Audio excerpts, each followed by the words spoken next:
Hi everyone, hello, welcome in, welcome to my channel. If you're new here, hi, my name is Joshua. If you're not new here, welcome back. Thank you so much for coming back to my channel. Oh my god, Laurel, I think I'm getting sick. Today we're going to be watching / I'm going to be reacting to The Villain That Broke Anime by Gallenberger1, period. And Eisen was in the thumbnail, girl. So yes, let's go ahead and dive on in, girl, because I'm tired. Let's hear what they gotta say. How many characters can you truly say broke anime?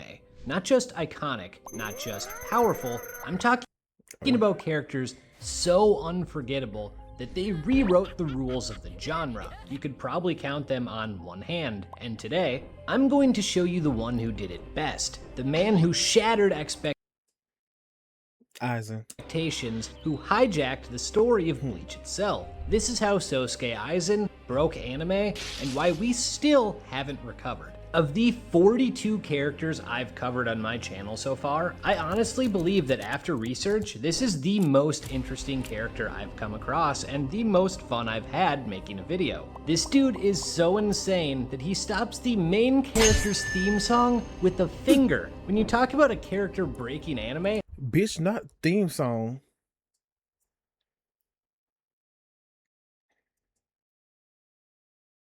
I can't think of a single feat more deserving. But that's only the tip of the iceberg. There are no less than 4 more ways he's done so, and it's about time we get into what makes him so special. Something that sets Aizen apart from many villains is we don't know much about his past. But here's the thing, we True. don't need to. He isn't shaped by tragedy, he's driven by philosophy. He looks at the world, rejects it, and chooses to rebel. You don't need a tragic backstory for that, you need conviction. With that said, his past still reveals important information. From an early age, he knew he was immensely powerful, and he struggled to relate to others because no one was on his level. This led to tremendous loneliness, but that isolation didn't destroy him, it refined him. It gave him a worldview most couldn't understand. There's another way of looking at it. The world as it wasn't enough for him, so he wanted to reach higher. He wanted to do the world as it wasn't enough for him, so he wanted to reach higher.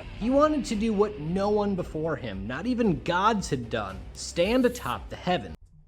By the way, I know Sosuke Aizen was a fake ass bitch. However, I haven't seen Bleach in a hot ass minute, so I'm pretty much, because if I remember correctly, he did say that. And I don't read manga. No Tino Shay, I don't read manga, I watch the anime. So yeah, but still I know manga and anime can be different, the adaptations and all, and this, that, and the third. So yes, I'm gonna be agreeing with this person because I do remember him. I do remember Aizen saying something like this. That's right. And Aizen, he also wanted to the Hogyoku, spoiler alert, the Hogyoku, and if I remember correctly, Kisuke helped him create the Hogyoku, I think, or he tricked Kisuke, it was something like that, and it's now inside him, so he's immortal, and it's some type of key. I think it's some type of key. I remember seeing a specific type, weird looking key that he wanted to I guess he wanted to kill the Soul King. I'm gonna have to rewatch those episodes. If I remember correctly, he wanted to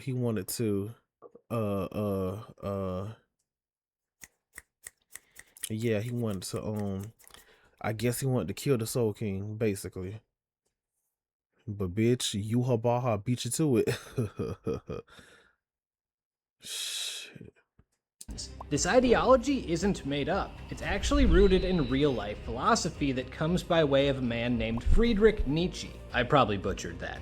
In short, Nietzsche believed that how we view morality has been corrupted. Once upon a time, those who were strong, fearless, and ambitious were seen as good. But over time, the weak, out of resentment, flipped the script, calling their own weakness virtue and labeled strength evil. So Nietzsche coined a new term, the Übermensch, someone who stands above modern morality, someone who rejects the current system and instead chooses to advance beyond it. That is greatness, and to achieve it, you have to struggle. To him, suffering isn't something to avoid, it's something to embrace. In fact, nothing encourages growth more than suffering. Compassion towards the gifted is nothing but weakness that halts progress. In Bleach, we can piece together his beliefs from his actions. When a girl named Hiyori was sliced in half by Aizen's comrade, her friend Shinji says they need to keep her alive until Ichigo, the main character, can arrive. Shinji trusts Ichigo will make everything okay. This prompts Aizen to say trust is akin to weakness. Aizen has had many followers, and he has never once told them to trust him. In fact, he specifically told them to do the opposite. Why? Because he doesn't believe in it. He is so strong that trust with another comes with a massive power imbalance. To trust someone, you have to make yourself vulnerable, and that's something he refuses completely. The strong should never. Yeah, if I remember, I think I remember something like that too. And they they definitely shouldn't. I don't think anyone trusted him because I remember basically if they failed him, like Grimjow, I think Nelliel, Nail and her two friends, he kicked them out, if I remember correctly. Grimjaw and someone, I think not the Bambis. The Bambis are the Quincy. The girls, the girls. It was like the black girl. Yeah, I think it was four of them, or maybe three of them. The black girl, the one with the little short yellow hair, and the other one that was like shy, acting shy or whatever. Like he not killed them, I guess killed them, like, but tried to kill them, but not kill them. He motherfucking um he took them down. He took them down himself because they failed him. So he took them down. He took them out after he created them or some type of shit like that. Gave them their power. I don't know, because they were animals at first. It was something like that. He gave them their human forms. Some type of shit. Some type of shit like that. Ever be vulnerable to the weak. Trust is a mechanism completely. The strong should never be vulnerable to the weak. Trust is a mechanism the weak use to offload responsibility because they can't handle it themselves. So they pass that burden to someone above them. That leads to kings, which leads to gods, a notion he wholly rejects. Aizen is the Ubermensch, and we have many examples of him embodying this either directly or indirectly, and it's always to cause suffering to those with great talent. He manipulates Hitsugaya into impaling Momo, his childhood friend. One of his creations kills Miyako Shiba, traumatizing her husband Cayenne, whose own death scars Rukia. His actions toward Rangiku are the reason Ginichimaru becomes a Shinigami in the first place. He orchestrates Rukia's near. No, Tino Shay. I don't. They should have showed Kinishimaru. Cause who? Okay. Execution in front of her friend Renji. And all of this, it's not orchestrates are the reason Ginichimaru becomes a Shinigami in the first place. He orchestrates Rukia's near execution in front of her friend Renji. And all of this, it's not even his most brutal example, which we'll get to. But the message is clear. If you don't grow from suffering, you're not worth it. Honestly, the philosophical depth of his writing broke more than anime. It broke my brain, much like philosophical. Ooh, bitch, I forgot about Edmund, whatever his name is, Edward. Shit, I forgot about him. Yeah, the thing is, damn, bitch, what was I about to say? If you don't grow from suffering, you're not worth it. So yeah, in other words, that bastard made Ichigo, I'm pretty sure he's about to talk about it, he made Ichigo suffer. Honestly, the philosophical depth of his writing broke more than anime. It broke worth it. Honestly, the philosophical depth of his writing broke more. That's why people have given that very much a unique and A unique and special name. More than anime, it broke my brain. Much like Eren Yeager blew my mind as he showed the consequences of chasing absolute freedom, Aizen is the personification of unchecked ambition. The concept and its roots are compelling on their own, but the execution is on an entirely different level. His desire for greatness has led him to a specific goal. In his world, there are Shinigami, guardians of souls, and Hollows, corrupted soul monsters. Aizen aims to transcend the boundaries between them, two opposing forces, and become something more. To do this, he works to create the Hogyoku, but creating it involves MK Ultra-like experimentation on unsuspecting victims. This philosophy goes against everything the Soul Society stands for. There, rules are rules. Follow them, accept them, and don't ask questions. But who made those rules? For what purpose? And more importantly, if those rules were made by the weak, why should the strong obey? Aizen questions everything and accepts nothing. Naturally, he despises this system. So he hides. He masks his true nature from everyone, plotting from the shadows and exploiting everyone in the process. And the genius of it all? The audience is tricked too. At first, the Soul Society appears cruel. Only one man is questioning things, Aizen. Most captains of the Gotei 13 come off as cold or sadistic, yet he's kind and polite. Like us watching, he's wary of Rukia's execution and asks, does the punishment fit the crime? He confronts Gin, the coldest captain we've seen, out in the open. And then before you know it, he's found Coldest, creepiest captain. crucified. You think there must be a conspiracy. He must have known something we didn't. He did, just not what you thought. And that's when he breaks anime again, delivering us the greatest twist villain in anime history in a way that changed how you can write villains. Not only is Aizen alive, he's been manipulating everyone. I said it with Gin, another video you should watch by the way. The deception here is brilliant. Rukia heading to the land of the living? That was Aizen. The execution he publicly questioned? He was behind it. Why? Because for once in his life, Aizen's progress had stalled. His Hogyoku didn't work. There was someone else working on something similar, a fellow genius, Kisuke Urahara. And so he used Rukia as a pawn to get a hold of it, then ordered her to be killed so he could retrieve it from her corpse. The way he did that was awesome too.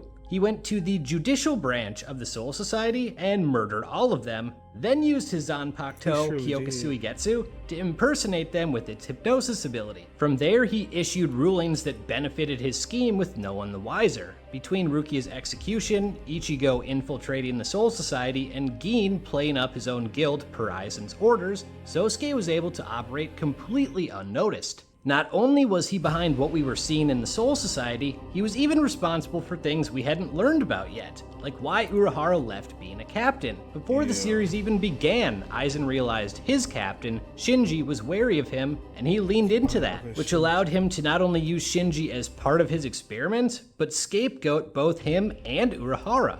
But it doesn't end there. Hueco Mundo? Another elaborate scheme. He used Ichigo's love interest, Orihime, as bait, and when fellow Gotei 13 captains followed to face off against the monsters Aizen created, he trapped them there while he dipped out to pursue his actual goals. This didn't come out of nowhere either. When we first see him, he's portrayed in a positive light. Meanwhile, his appearance is literally covered in shadows. The symbolism couldn't be clearer. He's the only one questioning orders early on, which is in his nature to do. We just thought it was for different reasons. When he became a captain, Momo became part of his division, and she grew attached to him. Then things get dark. She's the one who discovers his hanging corpse. She's overcome by emotion and lashes out at the assumed culprit, Gin. When Aizen's revealed to be alive, she's so happy she can barely contain herself. His response? Impale her. It's not only the betrayal of someone who believed in him, there's more. He intentionally became a father figure to her and made her reliant on him so he could use and discard her. And yet, if you asked him about it, he'd call what he did mercy. He knew that because she'd become so dependent on him, she couldn't keep going without him. She didn't grow from her suffering, so he decided to kill her to spare her from future despair. He does the same with Tosin. Tosin was one of his most loyal followers up until Aizen killed him. He literally says this was an act of mercy because had he not slain his comrade, he would have had to accept a reality that would only bring him misery. This is one of the more complex and dangerous parts of his character, even though Bastard. Yeah, he got a real ass god complex, bitch. Yeah, Kaname. Tosin Kaname. he saw himself above everyone else, he knew exactly how to relate to them. He understood what they needed and became it. For Momo, he was a father figure. For Grimjow, Bitch, he played them, he studied them, bitch. This is a evil ass nigga, bitch. he tolerated the arrogance. For Tosin, he was a god. His ability to be what others wanted him to be for them. And he made it able, he gave Tosin the ability or helped them or something like that to be able to see in that ugly ass form. I did not, he looked like a whole ass fly. Yeah, he actually was like, he was like a fly and shit. Excuse me. He was actually like a fucking fly and shit. And if I remember correctly, apparently, thinking about it now, I think he made Tosin like a fly because I guess Tosin like was a pest. Tosin was a pest to him. Like that's what I think. Fucking asshole.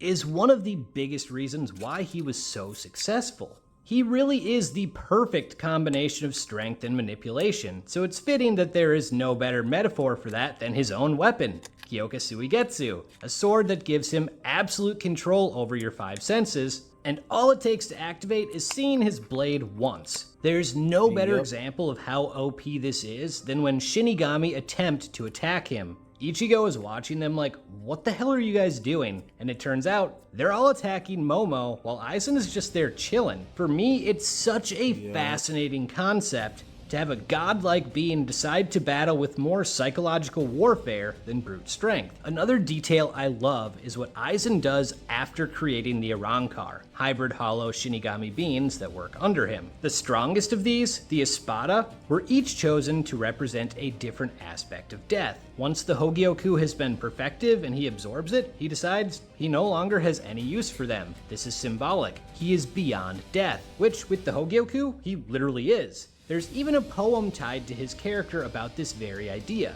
transcendence. Because of the Hogyoku, he achieves his goal. In doing so, this breaks something else. Bleach's entire power system. The hierarchy prior to this was largely based on spiritual pressure and the strength of your Zanpakuto. After, the rules change. He doesn't only gain strength, he gains plot immunity. He can't die now. Even if you take the Hogyoku away, it'll come back on its own. He's a cheat code. And that's not all it broke. It destroyed anime discourse. The Aizen vs. Madara debate is unlike anything else in the medium, and it's not even discourse. The Aizen 4 years ago. Bitch, not rap battle. I'm tired. code. And that's not all it broke. It destroyed anime discourse. Girl, not I. 7 years ago, Madara Uchiha versus Sasuke Aizen. Okay, Madara after he ran up, girl. I gotta rewatch those episodes. Girl, he ran up on motherfucking what's his name? Kakashi. He ran up on Kakashi and boop. That motherfucking I took that damn eye out. Like, bitch, I was like, oh my god. Okay, Madara Uchiha with his after he done did all that shit and before Kaguya snatched his motherfucking soul.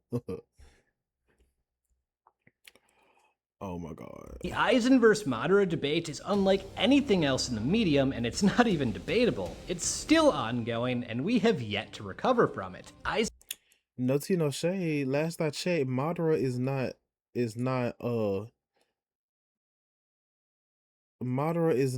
fuck immortal.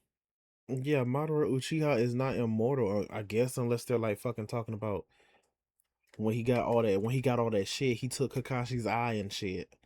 But still, that's not I don't know. Aizen has also transcended anime in a way that he's kind of become a meme. He is the poster child for 4D chess moves, or you did that because I planned it from the start. Hell, I don't even know if we can rule out me rating this video was because he wanted me to. That expectation comes from this. Hold up, y'all. I'll be back.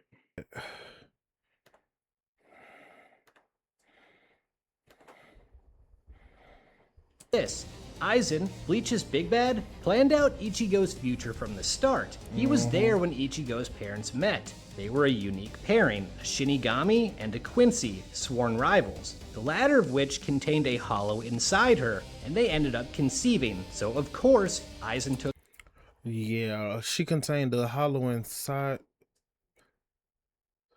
Something like she contained a hollow inside her because there was a hollow monster that looked just like Ichigo when Ichigo transformed into the hollow form, except the hollow monster was all black and shit. And yeah, the hollow monster had bit her, and she lured it in. She allowed for it to bite her and shit. Girl, she's a tough cookie. Shit. Interest in their child. He set up obstacles to test him and forced him to grow. Exactly what we'd expect of someone with his mindset. However, I think there could be another reason. Aizen wanted someone on his level. The only person who could compare to him was Urahara, and Aizen hated him. Ichigo was his chance at a true kindred spirit, or a means to an end. The only other people who could present problems for him before Ichigo arrived were Head Captain Yamamoto with his strength and Urahara with his brilliance. He avoids the former and gets the latter exiled, and then has decades of free reign to continue his research. But Yamamoto will always present a problem, both literally and symbolically. So he creates a modified Arrancar specifically designed to deal with him. This plays a role in defeating Yamamoto, and the interaction is fascinating because unlike with Momo or Tosin, Aizen shows clear disdain here. Yamamoto Genryosai, to you, I will not say I will not kill you.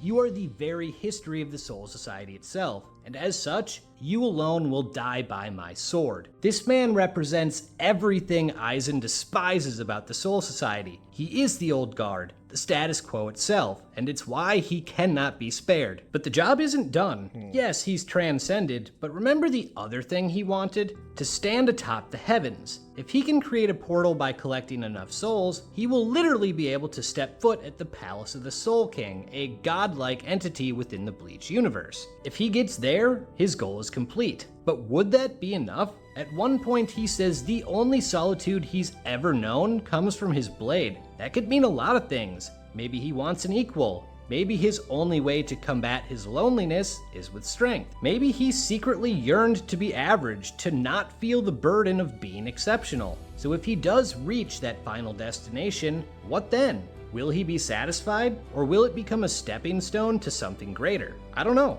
These ambitions are what set him apart from most villains. He's not reacting to the main character, it's the opposite. Ichigo is reacting to him. He's the only one capable of stopping Aizen, so inevitably they clash. But Aizen doesn't hate or resent him. He doesn't see Ichigo as anything other than potential. Honestly, you could say he's not even really fighting Ichigo. He's rejecting the Soul Society and those who partake in keeping the status quo intact while attempting to aim higher himself. This is made clear as he loses. It's the first time we see him show real anger, and where is his anger directed? You'd expect it to be towards Ichigo, the man who defeated him. But no, it's toward Urahara, who sealed him, though that's not the reason why. It's because Urahara, like Aizen, is capable of changing the system, but chooses not to. Kisuke Urahara, I despise you. You possess such great intellect. Why do you not act? He asks how Urahara can sit back and allow the Soul King to rule above them. It's important to note this isn't specific to the Soul King. Remember, he rejects the idea of gods above him altogether. There might even be added disdain towards the fact that the Soul King was once great, and then allowed those weaker than him to mutilate him for their benefit. Probably the most disgusting thing you could do in Aizen's mind. And Urahara's response may be the most unacceptable one he could give. Kisuke knows the system is flawed, but he believes it's the best they've got. It directly conflicts with Aizen's view. Accepting something flawed out of convenience or apathy is something only losers do. To aspire to achieve something better is what victors do, and Aizen is a victor. Ironically, the prodigy who sees suffering as the best way to force others to evolve doesn't go through real suffering himself. Or maybe that's what his fight with Ichigo was. The Hogyoku acted on a desire to lose. Maybe that was because he needed to suffer to truly ascend. Or maybe it was all cope from the beginning and he was simply acting on a loneliness he'd had his entire life. Or maybe it's something else entirely. I love how after everything, he loses without being redeemed. He doesn't repent. He never asks for forgiveness. He doesn't lose his edge, he just persists. He may have lost now, but that doesn't mean he's lost forever. Since then, he's been stuck in a chair he's tied to, but something tells me that's not going to be the end of his story. Anyway, There's no villain more worthy of being said to break anime than Sosuke Aizen. Now subscribe or die. Okay. How many characters can you truly say? Yeah, and that's their name, the Bells, the Bells, the three. Yeah, yeah. But the thing is, Aizen, you went at it so fucking wrong, bitch. You were killing people. You played on people's emotions, you bastard. And I will say, the Soul Society. When I first started watching Bleach, I thought the soul, like, I remember I was watching it on Netflix because I seen about one or two, or maybe I seen like a little piece of an episode, like when I was a child, and I was like, I remember it was Yororichi, she in her human form and shit. She was fighting and shit, but that's kind of it. I think it was her and Chad, but they were like, I think that's it. They're fighting somebody. They might have been fighting Aizen at that point. Maybe. I was pretty much a kid at that time. But I started watching it on Netflix. Bitch, I thought the Soul Society was heaven. And Waco Mundo, Earth is Earth. And Waco Mundo was hell. Come to find out, it's neither. Basically, technically. Cause girl, cause I'm like, is this supposed to be heaven? I thought. What the fuck? Come to find, but yeah, I was totally wrong. Cause that nigga Mayuri, that clown motherfucker, Geen, just no, I was totally wrong. 5,000% wrong, girl. Ugh, no. And Hueco Mundo is just where the Hollows reside. If I remember correctly, Hueco Mundo is where the Hollows reside. I think Hueco Mundo might be like purgatory. Ah. Or then again, I need to look it up. Or then again, did Aizen create? I don't think Aizen. I mean, this person said it, but did Aizen actually create Waco Mundo? No, I need to look it up. I need to look it up. But yes, Aizen, you like it's in pretty much everything. The balance between good and evil. Like Aizen, you're evil. You are evil. You're evil. Every villain is lemons. You are evil. Like you are just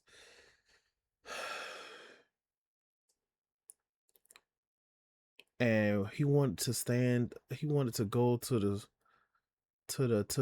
damn the palace, the Soul King palace. Like nigga, you wanted to talk to the Soul King or something, or did you want to take him out and take his place? And the whole thing is like you are powerful, nigga. You're smart as fuck, very goddamn manipulative, and very fucking conniving. However, you got to use that power for good, which you wasn't. But apparently, he found using his power for good, following orders. He just found that boring and shit. So, but nah, nigga, you're evil. You're evil.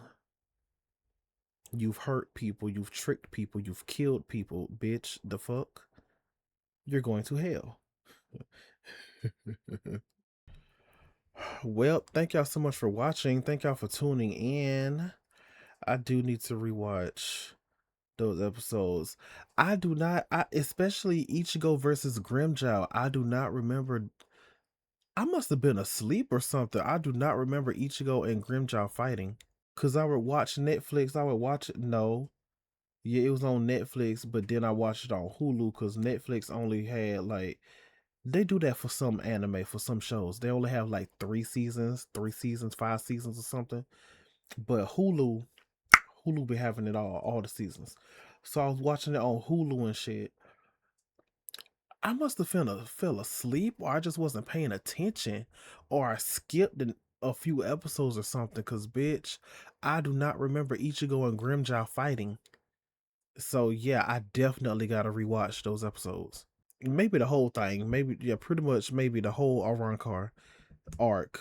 Shit. But hell. Anywho, again, thank y'all for watching. Thank y'all so much for stopping by. And I will be rewatching. I'm pretty sure I'm gonna rewatch it on my Patreon. If you're interested. Only $5 if you're interested.